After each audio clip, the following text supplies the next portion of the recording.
All right, let's talk about something fundamental. A country's operating system. Its constitution. But what if one was built like a fortress, super stable and secure, while another was designed more like a modern app with constant updates? That's what we're digging into today, why these national rule books are all so incredibly different. So that's the big question, right?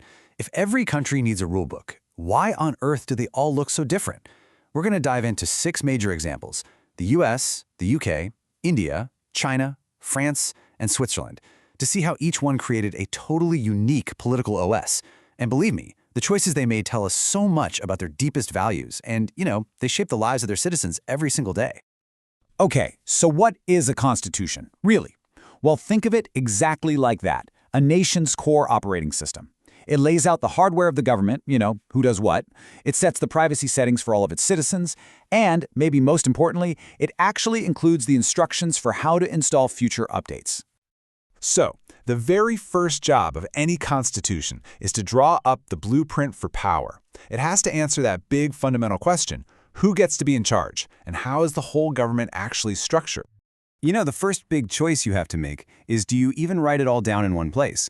For most countries we're looking at, there's a single formal document you can literally point to. But then you have the UK, which is just a fascinating exception. Its rulebook isn't one book at all. It's more like a living, breathing collection of laws, court decisions, and traditions that go back centuries.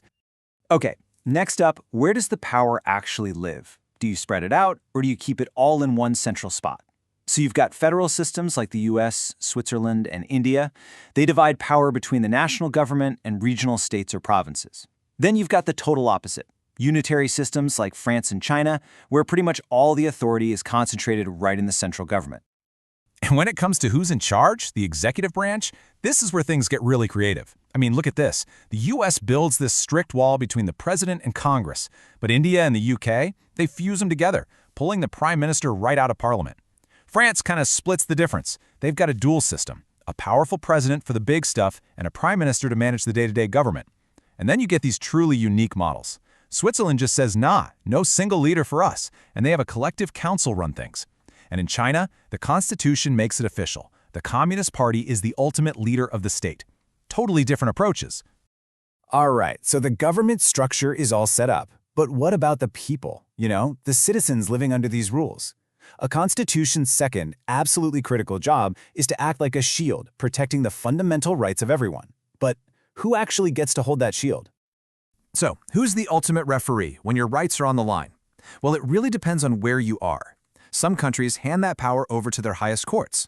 Others say no, Parliament is the guardian. France created a special council just for this. And in a place like Switzerland, the people themselves can actually play a direct role through voting. Lots of options here. And here you can see exactly how that plays out. The US and India, they place this immense trust in their Supreme Courts to be the final word. That's a huge contrast to the UK, where the thinking is that Parliament should have the ultimate say through the laws it passes. Then you've got Switzerland, which has this unique combo of courts and direct democracy, letting citizens have a say. And over in China, this role is given to the National People's Congress, but always guided by the party's interpretation. And this right here is such a crucial point. A right that's written down on paper is only as powerful as the institution that's there to enforce it. So in China's constitution, individual rights like free speech are listed, but they are explicitly subordinate to the interests of the state and, of course, the leading role of the party. That context is everything. Okay, so a constitution can't just be frozen in time, right? Societies change, they evolve, and the rulebook needs a way to get updated. But how hard should that be? That's the third great constitutional puzzle.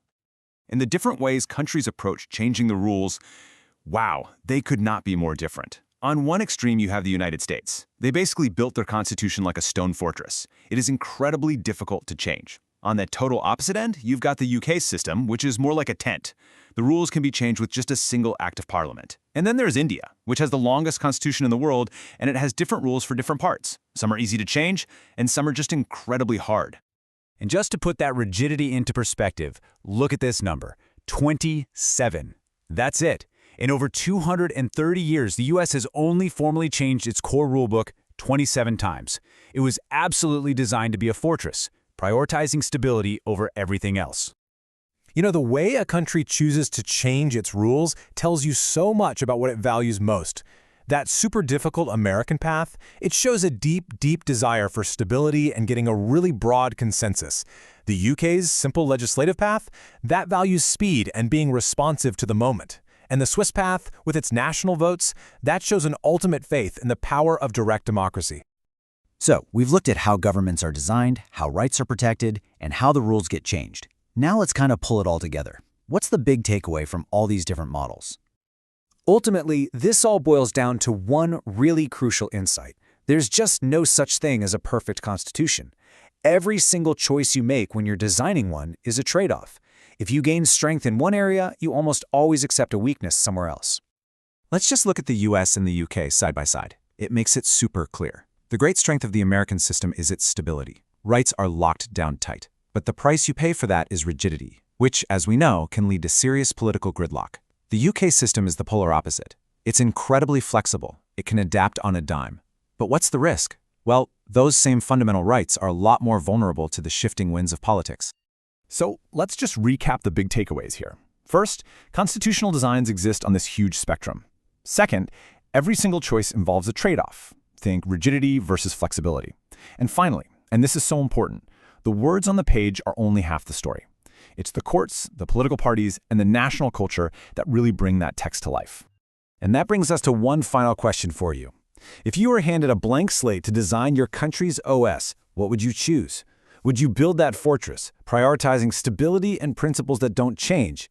Or would you design a system that's more nimble, more adaptable, ready to evolve with whatever challenges come next?